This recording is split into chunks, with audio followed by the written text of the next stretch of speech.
Gravital, um podcast pensado pela gente aqui do curso de Física, da disciplina de Instrumentação. E gostaríamos de agradecer a presença de vocês, hoje já o público. Esse é o professor Dr. Leonardo Souza. Ele fez a graduação na UFV, Campus Viçosa, mestrado e doutorado na UFMG, um período lá na Itália. E temos o professor Dr. Douglas Henrique, que fez graduação, licenciatura em Física na UFMG, mestrado e doutorado na UFMG em Educação, né, com ênfase em ensino de Física. Obrigado por ter aceitado o nosso convite para participar aqui hoje. O tema que a gente vai falar aqui hoje é sobre pseudociência, que é um tema até clichê, mas que é importante, né, principalmente a gente que é da área da ciência, a gente ter essas conversas para tentar, de certa forma, derrubar certas coisas que estão muito fortes hoje em dia. Então, eu passo a palavra para vocês. Assim, começando, o que vem a ser pseudociência na concepção de vocês e, assim, por que essas práticas elas têm tanto apelo assim, na nossa sociedade hoje? O que vocês pensam? Lá. Primeiro, obrigado aí pelo convite, prazerão, parabéns pela iniciativa aí do grupo, né? Muito feliz de estar participando aí. Ó, o tema é interessante e tudo a ver com o que a gente vive hoje, né? Esse mundo, né? E se a gente pensar na história do ser humano mesmo, né? Essa necessidade do ser humano em explicar tudo. Tudo tem uma explicação. A gente às vezes não sabe qual é, mas a explicação tem que existir. Né? Na cabeça do ser humano, mais ou menos isso. Então, nessa história, a gente cria fantasias, mundos, histórias para explicar. E a ciência é mais uma das formas da gente explicar as coisas. Obviamente que em outro nível.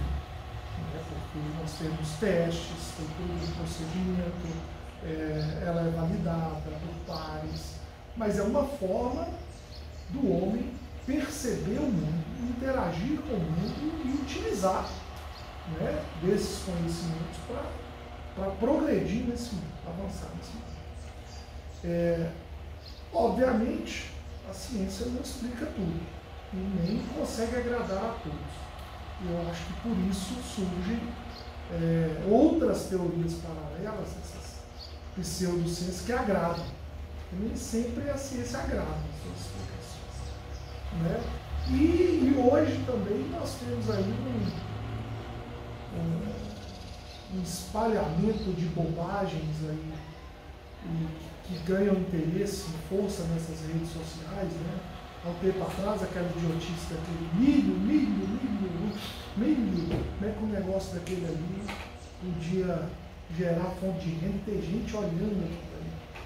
Então é um mundo muito estranho, né, de informações banais, e que se está na rede é válido, né, e isso eu acho que faz proliferar ainda mais.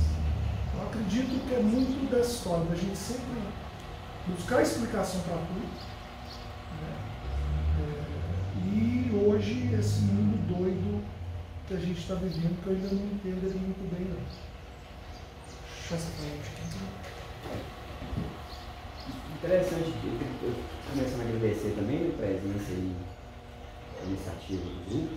Acho muito interessante divulgar a ciência, interessante em vários motivos. Mas pegando aí o gancho que o Douglas falou, né, e o que você comentou. A primeira pergunta sua, tentar caracterizar o que é uma pseudociência, e depois você comentou por que isso pega tanto, né, Porque tem tanto apelo por parte da população para essa cidade. Talvez a gente tenha que começar definindo o que é ciência e o que é pseudociência, para tentar margear onde nós vamos tocar, né? Então, são duas definições difíceis. Primeiro que eu não vou conseguir falar isso, não dá para falar isso só eu falando e só a gente aqui, é um negócio que é complicado de falar. Se a gente for pegar aí a história, como o Douglas disse, o ser humano ele quer explicar ou descrever várias coisas, ele quer tem uma noção de previsibilidade. Então, o ser humano curte ter uma certa, isso historicamente, desde aí, vamos colocar da Revolução Agrícola, é importante a galera ter uma previsibilidade do que eles vão, de quanto que eles vão plantar alguma coisa. É bom você ter previsão disso. Mas só que não tinha ainda o conceito que a gente conhece hoje como ciência, mas a ideia de ter alguma previsibilidade de alguma coisa já era interessante desde muito tempo atrás. E aí foi se trazendo isso com várias tentativas de tentar descrever o que está acontecendo nos fenômenos da natureza. E eu estou tentando usar a palavra descrever, ao contrário de explicar, que é uma conversa de décadas que eu já tenho com a galera. Se a ciência ou a física ela quer explicar ou descrever, para isso também são outros clientes, mas vamos colocar nesse ponto que agora vamos deixar ter que tanto faz, mas só para deixar instigando aí na galera a diferença entre o que é descrever e o que é explicar. Tem uma diferençazinha, mas é um negócio interessante. E aí veio aí gregos antigos, romanos, egípcios, a galera sempre tinha tentativa de descrever de várias formas fenômenos, que seja utilizando mitos, que seja utilizando coisas de fato. Arquimedes é um grego antigo que descreveu um negócio muito interessante que é um culto. Então, não totalmente matemático do Agilton, ele descreveu muito bem, 2.500 anos atrás, vamos colocar assim.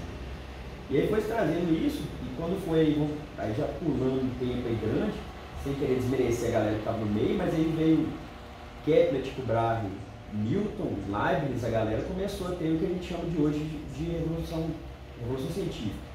E aí só para a gente tentar descrever o que é ciência, eu estou falando tudo o que é ciência, eu não falei o que é ciência. Né?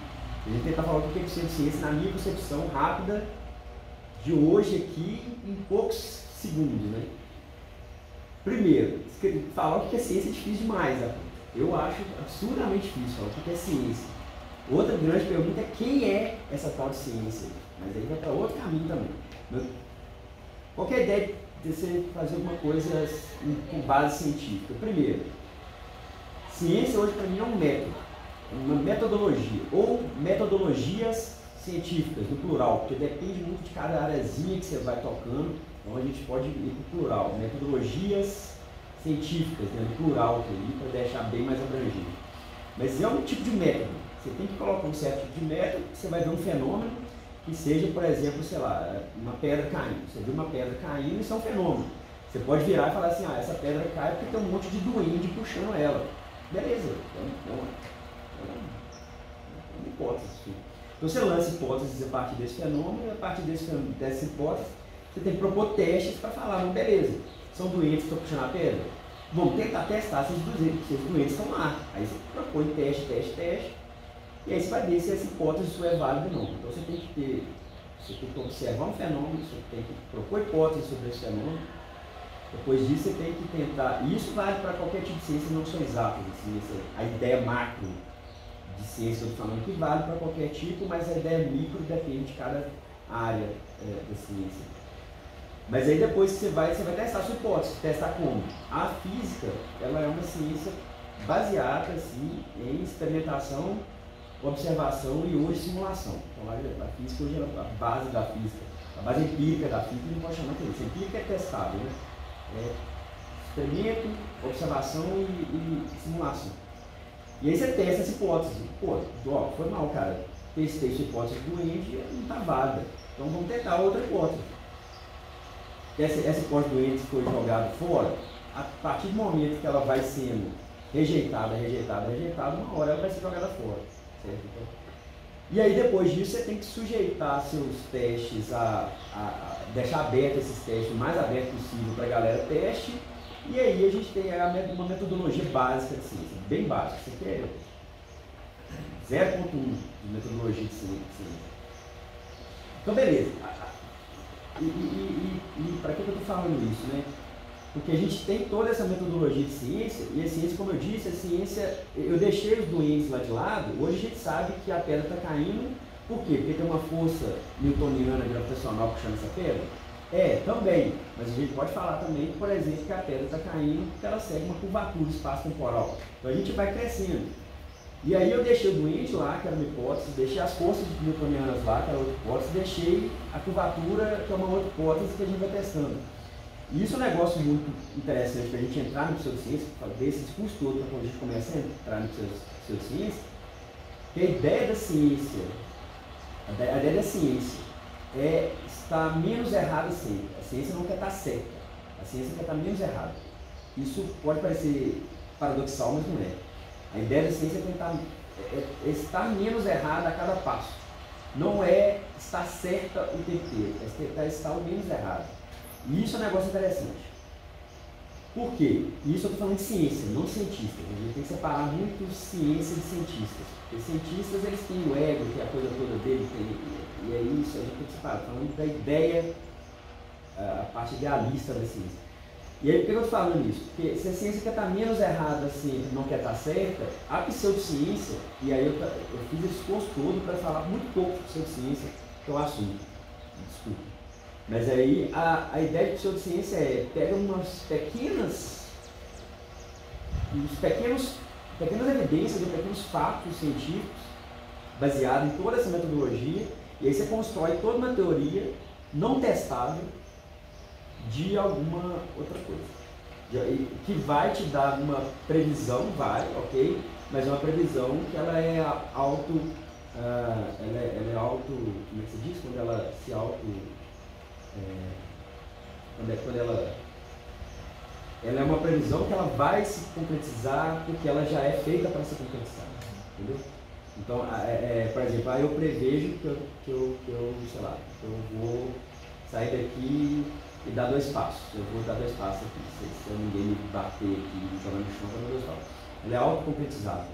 Então você pega pequenos fatos científicos e constrói toda uma gama de hipóteses que não são testáveis para corroborar alguma coisa que você quer que seja verdade. Então você quer que esteja certa. E o contrário da ciência, que ela quer estar menos errada. Então, são os pontos diferenciais para mim. E aí, eu vou passar para o Douglas, que aí eu só fui conceituar essa desculpa aí, eu falei demais. É um assunto que eu gosto. Eu podia falar do Cruzeiro, mas aí eu ia falar do Diniz, que já foi demitido, aí eu ia gostar também. Mas enfim, é um bate-papo, então eu vou falar bobagem. Mas aí por que isso tem um apelo muito grande? Porque o ser humano, ele gosta dessa previsibilidade, isso é quase que genético, tem uma causa material muito grande nisso.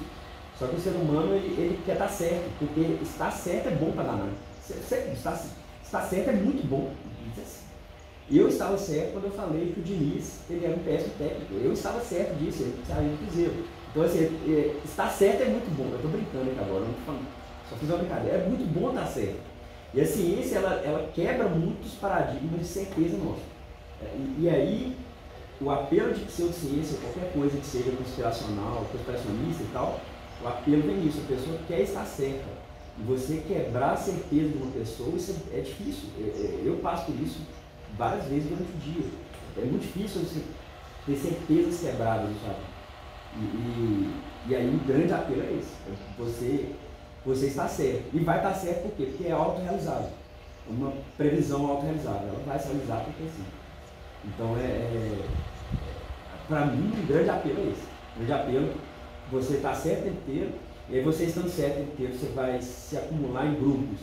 Esses grupos vão estar certos o tempo inteiro sobre aquela coisa, e isso aí só vai te dando uma câmara de eco que você só vai crescendo. Irmão, falei demais. Não, que isso, não, acrescentou bastante coisa, foi importante essa introdução assim, do que é ciência. Como você falou, foi bem rápido e é importante ter essa crédito de falar do que é a falsa ciência. É muito importante. Se você pegar, desde sempre, essa certeza, né? A verdade ela é poderosa. Né? Só que a verdade, não estou certo se ela existe. A própria verdade, mas ela é poderosa. Né? Se você pegar antigamente, você tinha domínios religiosos em cima dessa verdade. E de certa forma, se a gente puder falar que existia algum tipo de previsibilidade por eles, ok, algum nível de previsibilidade nas explicações deles, né? Para explicações religiosas, a falar a origem do universo. Deus criou em 7 dias. É uma explicação, essa busca. Criou em 6, né? O 7 dias descansou. Né? A mesma história da gente, né? O universo surgiu de um ponto de singularidade. E aí, de onde veio esse ponto de singularidade? Onde é que estava isso? Como surgiu isso? Então, são assim, são tentativas nossas de explicar as coisas. Eu acredito que muita convicção de que essa pseudociência, ela surge de, não que a ciência não tenha interesses comerciais, mas a pseudociência, isso é mais escrachado ainda. Tá? Então, você hoje, com o poder da mídia e dessa disseminação, desse engajamento, dessa visualização, se você falar uma bobagem que faça sentido para alguns e, de certa forma, conforte o coração dessas pessoas, né? Hoje a física quântica mesmo vive um mundo de falácias, né? Com pouca prova e muita... Eu tenho um grande amigo mesmo que chega para conversar sobre física quântica e que a aura quântica dele, que emana pelos átomos, a física quântica explica tudo isso. Eu não tenho competência para ter argumentos contra, mas ele também não tem competência de ter argumentos que me convençam. Então nós estamos num impasse, eu brinco com ele, falei, melhor a gente conversar sobre o Cruzeiro. Eu não vou ter como ter argumentos, não sou da área, né, para conversar. Então me estranha muito. Eu uma vez ganhei um livro de uma professora que chamava Cura Quântica, que era quântica na água, eu tenho esse livro aí. Deepak Chopra. Deepak Chopra. Cura quântica, que chamava a cura das águas e tal. E aí você pega a história dos terraplanistas. O cara fala a Terra é plana e começa a dar um monte de explicações que a princípio poderia até fazer sentido, tem ideia? Né? Assim, para a lei, falar assim, se a Terra é curva, por que eu não vejo isso, não vejo aquilo outro? Você não vê por outras explicações que a ciência tem. Mas que o cara está omitindo, e que nas explicações dele, é bonitinho pensar que a Terra é uma pizza. E isso vende. E se o cara embarca naquilo ali, quem sabe eu não vendo também isso?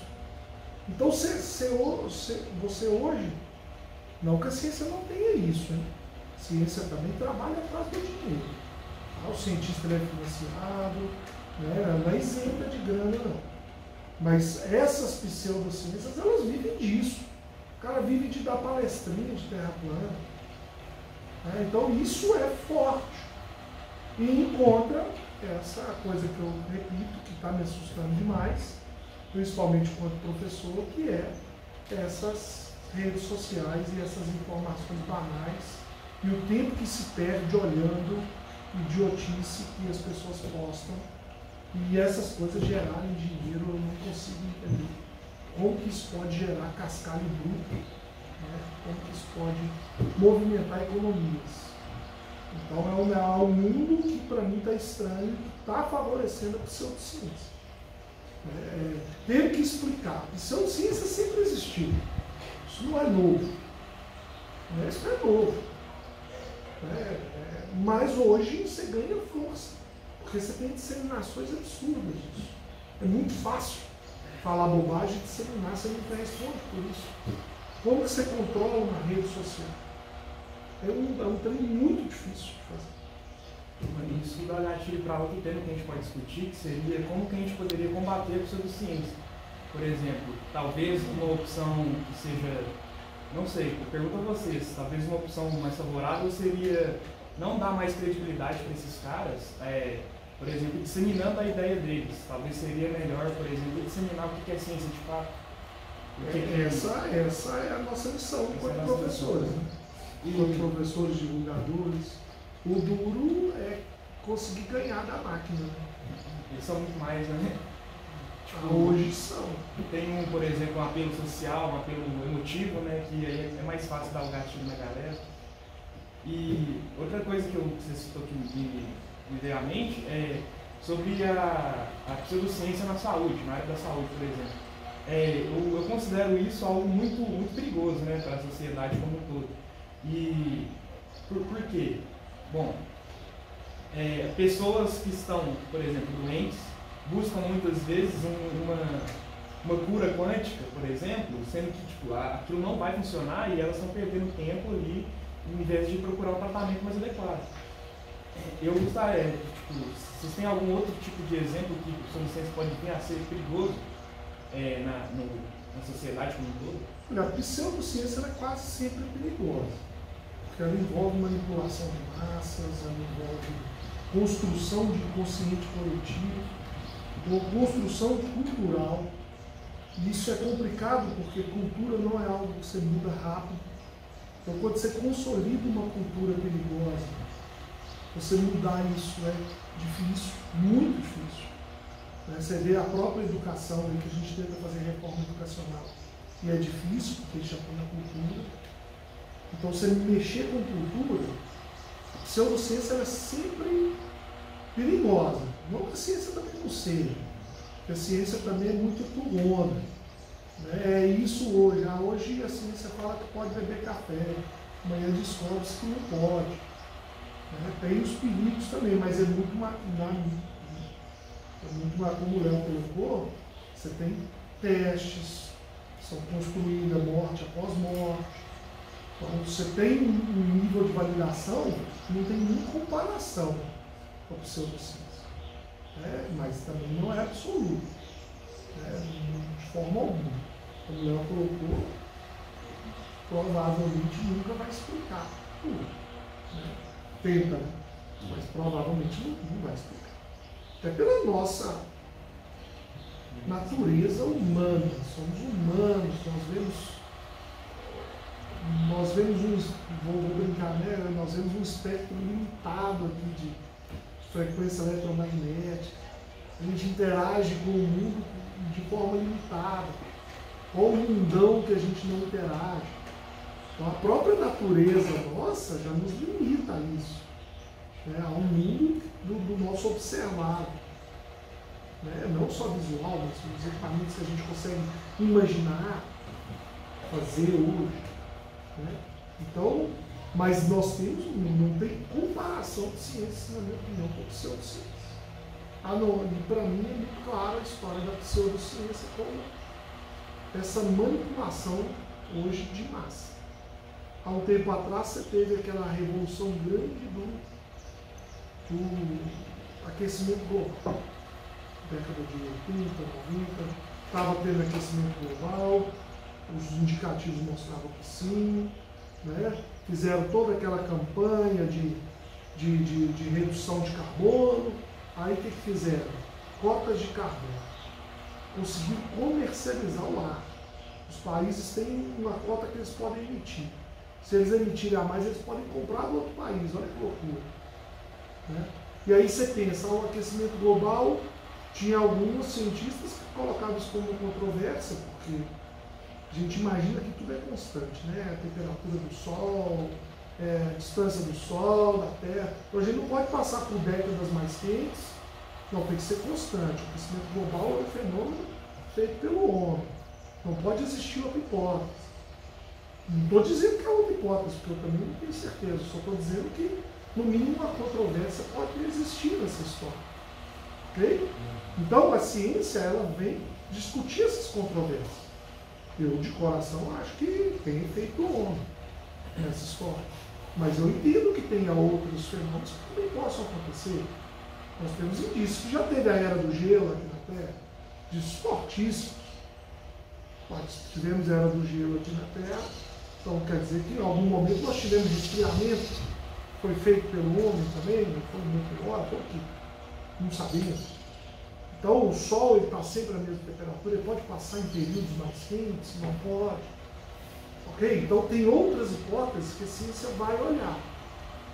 Okay? E a pseudociência faz isso de forma muito displicente, dando sempre a entender aquilo que o outro quer ouvir. Então, mas aí só que esse negócio de aquecimento global, é um negócio que eu estou estudado, Hoje em dia nem se fala mais em aquecimento global. Hoje em dia, vamos colocar aí uns 20 anos para cá. Em geral, a galera da área fala sobre alterações climáticas. É um fato científico, baseado em evidências, que há um aumento nos últimos 200 anos, que foi na média de hoje está 1,6 graus Celsius. Isso é um fato. Então, são evidências. A gente coletou esses dados. Ok. E ainda, o pior disso tudo é que a variabilidade, e aí nós vamos entrar num detalhe técnico aqui, né? Existe uma média, existe uma variabilidade. A variabilidade antes era menor, e hoje a variabilidade está absurdamente grande. Por isso não se fala mais de aquecimento global. Estar aquecendo em média é uma coisa, a variabilidade ser alta e ter crescido na última centena de anos aí, isso tem impactado diretamente. Eu acho que isso também está meio que baseado já. Então, aí que vem a questão de alterações climáticas. Ter um fator humano, antropomórfico, que eles falam, se isso é uma questão válida, é uma questão científica. Por que é uma questão científica? Porque ela é testável. E o consenso científico, ou seja, 96%, 98% da comunidade científica da área, é um consenso científico que há um fator antropomórfico. Então, isso é um consenso científico. Mas como a gente está falando desde o início, a ciência ela quer estar menos errada sempre. Então, ele está menos errado sempre. Pode haver outras hipóteses, sim, mas só que é um consenso científico que há um fator antropomórfico devido a várias coisas. E aí, quando você fala de um fator antropomórfico, significa que você já excluiu várias outras hipóteses, tem até vários gráficos na internet, sites na internet que mostram alterações do Sol, alterações de clima, de várias coisas que eles colocam. E aí, dessas várias coisas que eles colocam, o fator antropomórfico é o que mais está correlacionado com essa subida. Então, isso é um detalhe. E é um detalhe interessante que a gente vira e fala assim, tá, o que é consenso científico e o que é uma verdade científica. Eu acho que verdade científica a gente não tem, uma verdade científica, a gente tem fatos e a gente trabalha com a hipótese em cima desses fatos. É o que você falou. Então, estou concordando com você, talvez dando uma cara mais técnica aqui na parada. Eu vou voltar na pergunta que o João falou, que é como combater a pseudociência. Eu não sei. Se eu soubesse, eu ia estar muito feliz, eu não sei. Mas eu acho que coibir não é bom. Coibir é sempre dar margem para a pessoa falar que está certo, que ele está certo. Então, se eu virar para a pessoa que é terraplanista e falar, você é estúpido, você é terraplanista, ela vai falar, não, olha, ele não está querendo debater, ele está querendo só falar que eu estou errado, então significa que eu estou certo. Para mim, isso é um negócio que vai demorar, se for feito, vai demorar décadas, e para mim só tem uma solução, que é trabalhar educação científica de base, com crianças de 5, 6 anos. E aí vai demorar 20 anos para isso diminuir, acabar, nunca vai acabar. O Douglas falou, concordo com ele, nunca vai acabar. Então, assim, coibir eu acho que não é um negócio interessante. Coibir total. Mas, por exemplo, aí voltando em papo de rede social. Porque rede social, tem um livro que eu gosto muito que chama Ensaio sobre a Cegueira. Qual que é o mote do Saramago? Que é um dos melhores autores que eu já li. Qual que é o mote do livro? Um país, todo mundo ficou cego. Ponto. E aí faz o livro inteiro, aconselho de ler.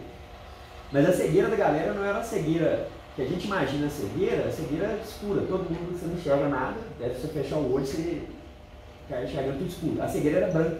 É como se você estivesse vivendo num mar de leite. Vivendo num mar de leite, tudo branco assim. Eu acho que hoje nós estamos vivendo, hoje não, mas há uns 15 anos atrás, desde que o smartphone entrou na jogada, nós estamos vivendo isso. Desde que a internet entrou na jogada praticamente. Então coloca 20, 30 anos atrás. Que nós estamos vivendo uma cegueira branca. Ou seja, o que é cegueira branca? Significa que a gente está tendo informação demais e a gente não consegue captar o que é nada. É tanta informação que você recebe que você simplesmente não consegue captar nada. E aí, como você quer ter alguma previsibilidade, você enviesa tudo. Então, tudo seu é enviesado por alguma coisa sua, ideológica sua, e aí você não consegue captar nenhum fato. dentro de 1 milhão, 1 trilhão de coisas que a gente recebe de informação hoje em dia. E a informação é tudo rápido, não sei o quê. Então isso entra no negócio de combater a pseudociência. Isso para mim é trabalho base. E aí por que eu estou falando isso? Porque se você simplesmente coíbe, só coibir e censurar, eu acho que talvez não é um caminho interessante. Mas você ter mecanismos de filtrar ou de informar que aquilo não é embaseado cientificamente, talvez é um negócio que as redes sociais poderiam fazer. Por exemplo, sei lá, virar e falar, ó, terra plana, bota a marcação ali, ó, isso aqui não é embasado cientificamente. Tanto é que todos os testes que os terraplanistas tentam fazer não é errado. Só que como eles querem estar certos e não menos errados, eles falam que tem algum problema, que tem outro teste para fazer. Então eles sempre vão aumentando o nível de teste. Tem terraplanistas extremamente inteligentes, extremamente técnicos para fazer isso mesmo. Tem um documentário muito fino, que é muito bom, e a galera quer testar, eles querem ter um método científico.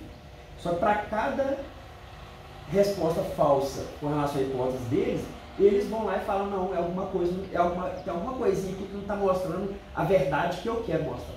E isso é um comportamento pseudocientífico. Aí, indo para a parte da saúde. Tem uma outra coisa que está acontecendo, que eu acho muito grave, que é o uso, isso é um negócio importante, que, sei lá, para mim, né, que é o uso de inteligência artificial. Inteligência artificial tem favorecido a medicina de uma forma absurda, para detectar câncer anos antes dele aparecer, com imagem, com método de inteligência artificial analisando imagem. Isso é muito massa. Só que tem gente utilizando inteligência artificial, por exemplo, para receitar remédio. E inteligência artificial, ela não é treinada para te dar a verdade. Ela é treinada para te dar o mais provável daquilo ali. E ela erra para um cacete. Aí fica a dica aí para quem está vendo aí, está ouvindo aí. Então, ChatGPT, essas linguagens naturais, inteligência artificial de linguagem natural, elas não querem te dar a verdade, ou não querem te dar algo certo. Elas querem te dar alguma resposta. Eu já fiz o ChatGPT me responder que a velocidade da luz é menor do que de fato ela é, maior do que de fato ela é, e o valor que ela é. Basta você convencer ele, porque ele não quer te dar uma coisa, um fato. Ele quer te dar uma coisa, qualquer coisa. A função dessas linguagens é te dar qualquer coisa. E isso eu estou vendo gente usando o ChatGPT para receitar remédio. Isso é perigosíssimo. Isso é muito perigoso. E além disso, pseudociência com relação à medicina ou saúde, a gente vê, por exemplo, a gente pode, é o que o Douglas está falando, a gente pode criticar algumas coisas, nada impede criticar algumas coisas. Por exemplo, na pandemia, que deve ter ocorrido há uns 20 anos atrás, né, porque a nosso tempo mudou completamente pós-pandemia. Mas tinha um negócio de testar a febre. Aquilo ali era um mecanismo eficiente? Talvez não. Eu não estou questionando isso, eu estou questionando o uso do termômetro no pulso. Aquilo está errado. Ele vai medir errado. Ele não é feito para medir superfície curva. E dependendo do braço da pessoa, vai ficar curva. E isso veio por causa de uma pseudociência, que eu uso muito esse exemplo desse caso, que espalhou no zap da vida, que porque o termômetro aponta para sua testa e atrás da testa tem uma glândula pineal, e essa glândula existe. O aparelho existe, você vê o aparelho de medir temperatura, ele existe. Mas ele falou que ele vai emitir um negócio que vai queimar sua glândula pineal. Ou seja, o que essa pseudociência fez?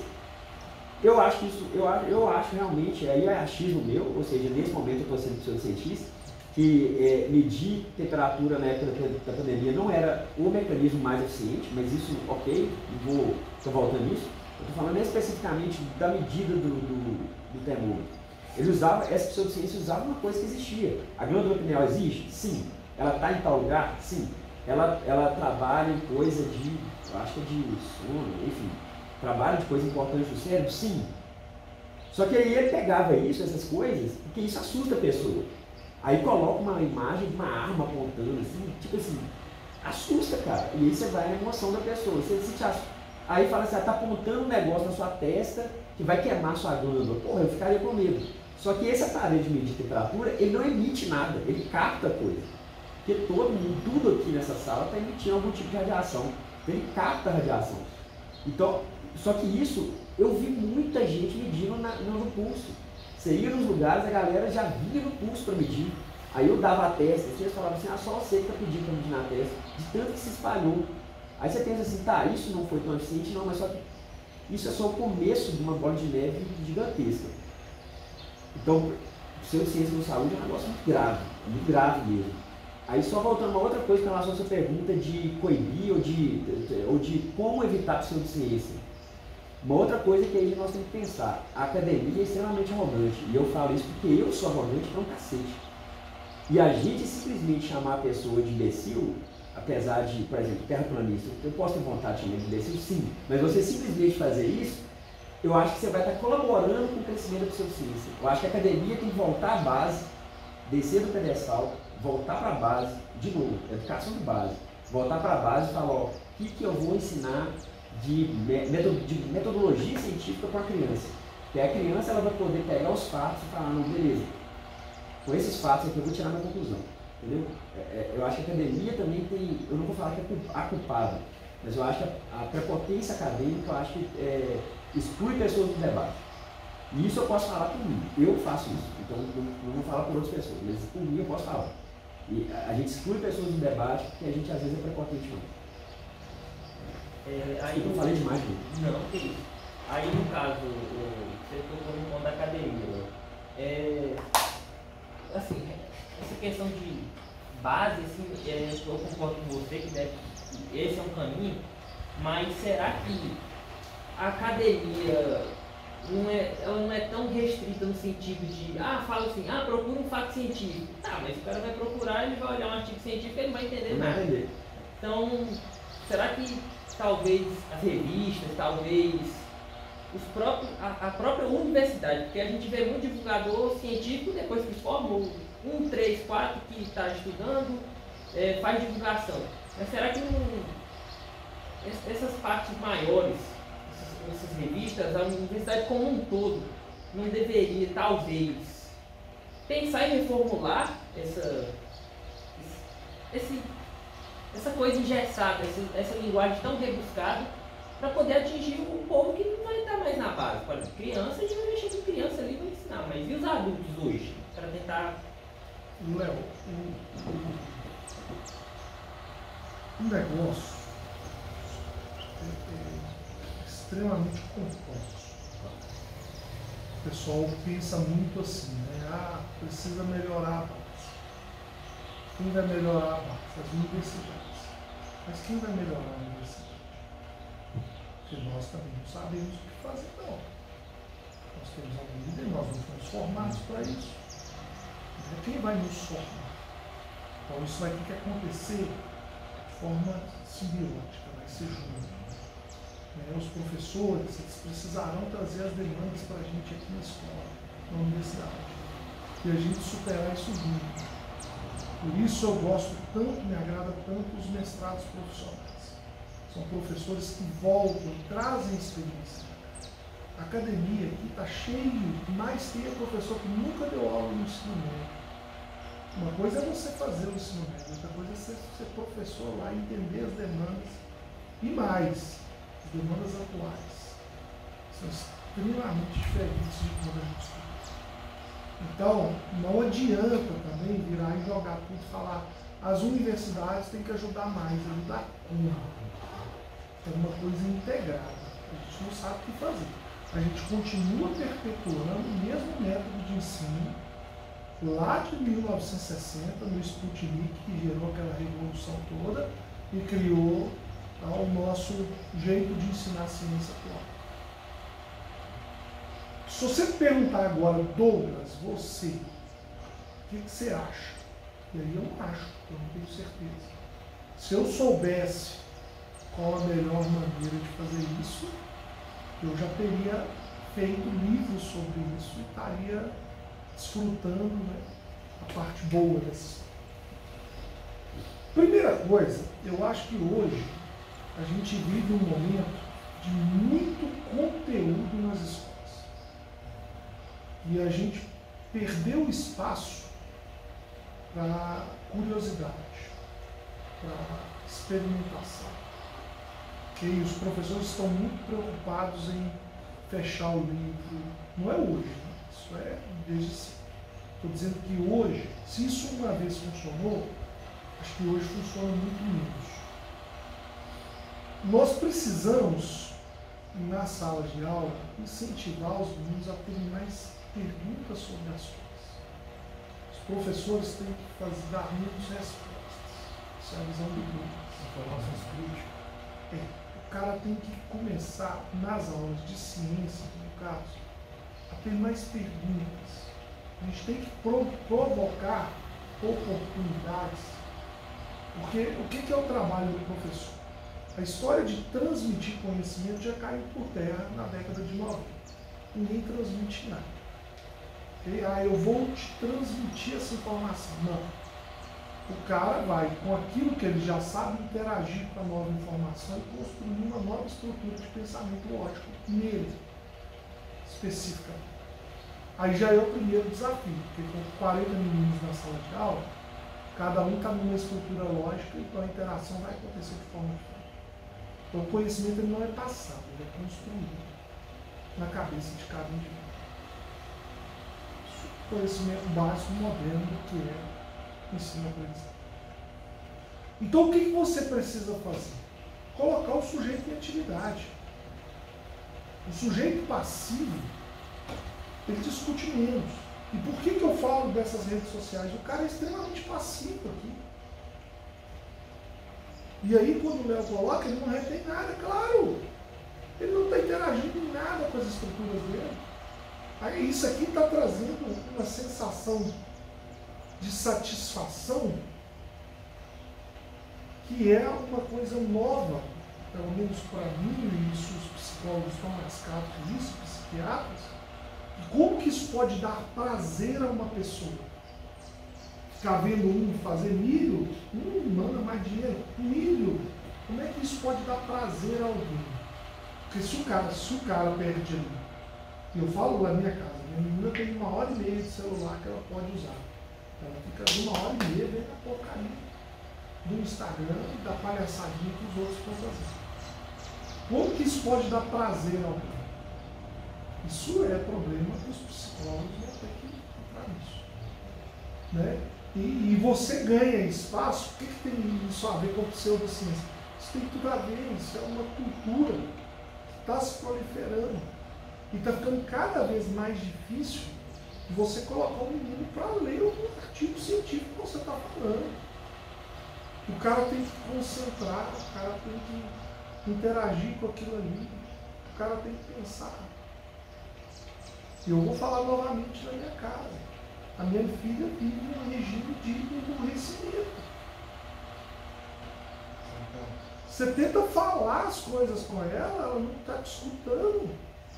Eles inventaram um termo, um nome para classificar isso, se chama de brain rot. Brain rot? É, quando você superaquece, né, o cérebro, digamos assim, olhando só no bajeiro, não pensa nada. Eu dou uma informação, faço um pedido para ela, se ela andar daqui até ali, ela esqueceu o que pediu. E aí você vive aquele. E aí você fica assim, corto 100%. Porque como é que ela vai interagir com as outras pessoas? Não corto. Então é um problema.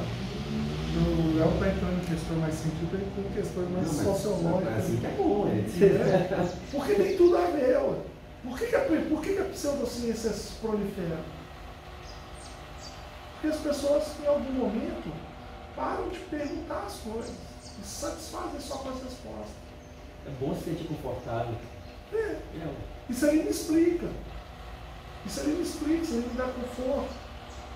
E independente se está certo ou está errado, é claro que importa para as pessoas se está certo ou está errado, mas elas simplesmente não estão dispostas a correr atrás para ver se está certo. Então, essa reforma na educação, na base que é colocada, é fundamental, tem que ser feita em conjunto. Inclusive financeiramente. Aí a gente entra para outro buraco. Você pega aí agora essa reforma do ensino médio, você colocar quase 20 matérias no ensino médio, é mais uma rede social, porque você vai ver o professor uma vez por semana. O que o cara, com uma vez por semana, 50 minutos, 40 meninos na sala de aula, o que ele pode fazer? Tem alguns estudos falando que a hora-aula vai ter que ser diminuída daqui a uns anos. A galera não está conseguindo. Eu acho isso real. A galera está querendo testar a hora-aula menor. Meia hora, 35 minutos. Eu já brinco com os meus alunos aqui de FIF 101, que é uma disciplina de física para ensino, física para biologia, que é uma disciplina de 2 créditos. São 15 encontros de 2 horas. Qual que é o tema? Física. Ensina física com 2 créditos. O que eu vou fazer? Um miojo. Cara, você vai no cinema ver um filme, a galera não consegue ver um filme sem pegar o celular e ver o celular. Um filme. Eu fico vendo cinema direto, eu fico olhando assim e falo, caralho, foi mal palavreado, mas sou eu. Ver surgindo telinha aparecendo assim, pipocando telinha, eu falo assim, caraca, velho, a galera consegue ficar 2 horas. Tipo assim, se tem uma coisa tão importante que 2 horas você tem que olhar, foi mal, é um apocalipse, alguma coisa muito tensa assim, sabe? Não consegue. E tá ficando difícil os filmes também. As pessoas não estão chegando ao final dos filmes, porque demora. Estão diluindo. Mas isso tudo é rede social. Eu acho rede social a tendência é trazer mais dano para a sociedade do que ser construtivo. O que é uma pena, porque é uma coisa boa pra caramba. Rede social é muito bom, cara. Você tem contato com pessoas, você vê pessoas diferentes, você tem contato com ideias diferentes, só que a tendência ali, uma galera que tem uma tendência é aquela coisa, se o negócio é de graça, o produto é você. Isso é um fato. Então, o Instagram é de graça, eu vou entrar lá. O seu produto é você. O produto são 2 coisas que ninguém nunca vai te retornar. É seu tempo e sua atenção. E a galera quer que a sua atenção fique lá o tempo inteiro. Então, assim, eles promovem coisas que vão ser para a sua atenção ficar lá. E aí, a ideia toda de rede social, que é de interação, eles perdeu. Então, assim, para mim, a única rede social que foi rede social mesmo, eu sou muito saudosista dela, é o Orkut. Pode falar mal do Orkut que for. Você não conhece o Orkut. O Orkut era maravilhoso, você interagia de fato. Rede social hoje você não interage. Ou você briga, ou você dá like por querer, ou só de dó, ou você vê coisa para ficar lá. Eu saí de rede social, e aí que tá o problema, isso é um problema. Eu saí de rede social desde dezembro, não entro mais em rede social. Só que, dados os meus projetos, eu me sinto obrigado a entrar em rede social. Eu estava lendo, escutando uns podcasts no passado, que médico hoje, para ele ter mais paciente, ele tem que ter Instagram. Porque a galera está procurando médico no Instagram. Não faz sentido nenhum. Isso não faz sentido nenhum. Aí você pensa assim, um médico esteticista, faz sentido, que aí vai postar lá as fotos. Mas um urologista vai postar foto de pênis, de ânus, cara, e a galera tem que ter. Não faz nenhum sentido. Aí a pessoa se sente obrigada. Eu saí meu pessoal, mas eu estou me vendo obrigado por coisas, por projetos meus. E aí o mundo está virando aquilo ali, e aquilo ali, o dano que aquilo está trazendo o dano, inclusive, para a propagação de pseudociência. É absurdo o tanto que aquilo ali propaga a pseudociência. Se você começa a ver uma ou outra, teve uma época que eu estava pesquisando para escrever um artigo, até com o Mário, com o Leandro, aí eu tive que ver coisas sobre pseudociência. Aí começava a pipocar pseudociência para mim. É foda, cara. É difícil, sabe? O algoritmo muda rapidinho. Então, assim, e aí só te cortando, mas desculpa ter te cortado, mas falta incentivo financeiro para o ensino básico, falta incentivo de formação para a galera para fazer essas coisas, falta incentivo de estudo. Então o problema é muito difícil de resolver. Se você pensar na escala, como se dizer, é um DEC. Secretaria de Educação, um país desse tamanho. Esquece. Quem coordena um projeto desse, nessa magnitude? O problema é complexo, tem que começar, tem que atacar. Porque se não atacar nunca, como é que vai? Aí só um detalhezinho também com relação à academia, eu acho, aí achismo também, que a universidade ela é baseada em um tripé, né? Sendo que o tripé é composto de 2 pernas e uma não perna, uma perna absurdamente manca, que é pesquisa, ensino e extensão. pesquisa e ensino eles são muito bem vistos, e extensão ela é muito mal vista dentro da universidade, isso é histórico, desde que eu entrei na universidade lá em 2000. Parece ser inferior. Ela parece ser inferior. E além disso, dentro da extensão, a galera ainda vê com maus olhos a questão de divulgação científica. Acha que extensão é só ir na cidade, que sim é importante. Por exemplo, eu acho que falta interação com a cidade. Aqui, por exemplo, onde a gente está, eu acho que falta. Está começando a ter algo agora. Mas a galera que trabalha mais com extensão tem um certo preconceito, eu vou chamar assim, eu posso estar sendo muito rigoroso ao falar isso, mas tem um certo preconceito com quem faz divulgação em mídias sociais. Isso talvez também é outra coisa que tem que ser trabalhada dentro. Isso dá para trabalhar dentro da universidade. Ensinar a trabalhar educação infantil, aí eu acho que eu 100% contigo. É um negócio que é muito difícil, mas que é importante, ele deveria fazer, mas não sei como. Não sei como. A própria, não vou nem falar da estrutura toda, mas as próprias universidades. A gente olha para a universidade e fala assim, tem 60 e poucas, às vezes 65 universidades federais, 65, não é? 60 universidades no Brasil, nossa, é um negócio extremamente profissional, não. Né? A gente aqui às vezes se encara longe do funcionamento de uma empresa, né? Às vezes as coisas se embolam em uma burocracia e a coisa não anda. O que eu estou querendo dizer? Você às vezes precisa mudar o projeto, por exemplo, o BIC Júnior.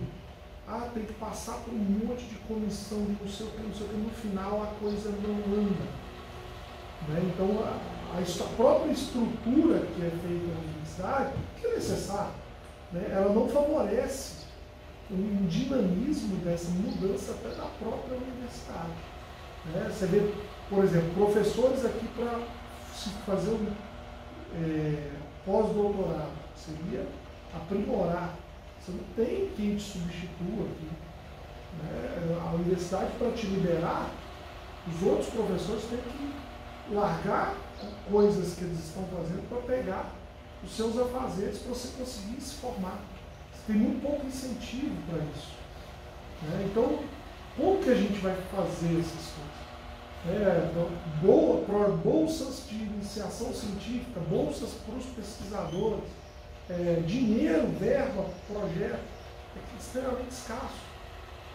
Então, é muito complexo, porque envolve dinheiro e não vou nem dizer que o grande problema seja o dinheiro, é mais a organização dessa estrutura toda, como organizar e como ter clareza para onde ir. Falta plano de médio e longo prazo. Planejamento de médio e longo prazo. Aí voltando à questão do foco principal, pensando na extensão. A extensão universitária é quando você quer que a universidade entre em contato com a comunidade. Eu acho que seria um ótimo caminho para tentar diminuir a pseudociência, diminuir a ideia de pseudociência, seria a universidade ou ter contato direto com a cidade sobre isso, ou ter algum contato via mídia social. Tem alguns casos acontecendo, mas são poucos e são iniciativas próprias. Não são iniciativas institucionais, não é um plano institucional. Por exemplo, eu dou exemplo do podcast que eu adorei, que encerrou a primeira temporada, eu espero que tenha outra, chama O Que Quântico, que é uma iniciativa do Léo Guerini com a Glaucia Muta lá. A Glaucia está lá na Alemanha e o Léo está no Paraná, Santa Catarina, agora eu esqueci, perdão. Mas eles fizeram um podcast que chama O Que Quântico, que a ideia era desmistificar picaretagem quântica, que tem uns milhares aí. E eu aconselho ele, é um podcast muito bom, mas foi iniciativa própria, com financiamento próprio, junto com o Serrapilheiro e tal, mas eu acho que o Serrapilheiro também pode estar errando alguns momentos. Mas dado essa iniciativa própria deles, eles fizeram.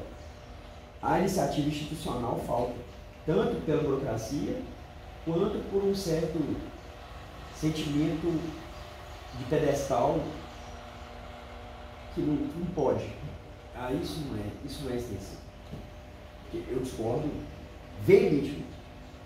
Mas enfim, eu já estou em outro caminho.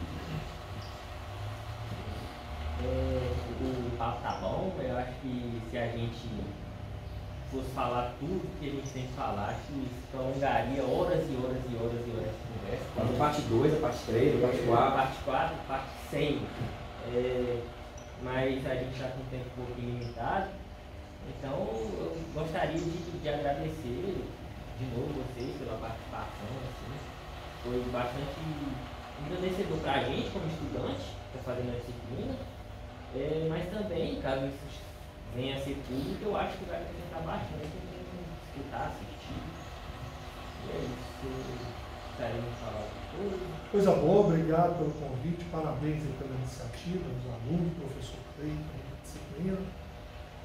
Muito bom ter esse espaço, espero conseguir contribuir até para institucionalizar isso aqui, quem sabe episódios interessantes aí, sobre temas, né? Às vezes discutindo até pseudociência mesmo, né? Quem sabe trazer algumas dessas ideias que são produzidas aí todo dia, né? E discutir e validar ou não validar, né? Pontos delas, né? Então seriam pontos interessantes também. Aí quem sabe não conseguiríamos atingir um público legal aí, né? E já mudar essa cultura. Então parabéns mesmo aí pela iniciativa. Eu agradeço, desejo sucesso aí. Parabéns, agradeço mesmo, eu gosto, é um assunto que eu gosto mesmo.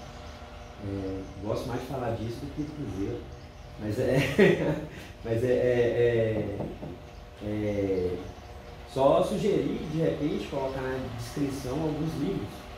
A galera não tá nem até foda, mas tem muita gente boa que dá para seguir na internet com relação à ciência e tal, e tem livros interessantes. Aquela Pasternak, eu esqueci o primeiro nome dela, mas ela lançou uns 2, 3 livros recentemente sobre pseudociência, que são bem interessantes. Dá para encontrar muita coisa, mas aí tomar cuidado com o que encontrar na internet, porque na internet você está a um clique do pseudociência, literalmente, você está a um clique, você está vendo lá alguma coisa do Carl Sagan, aí você clica e você vai parar em alguma coisa de terraplanista, sacou? Então tem que tomar muito. Internet é o que eu falei da cegueira branca. Tá tudo lá. Já é muito difícil fisgar alguma coisa.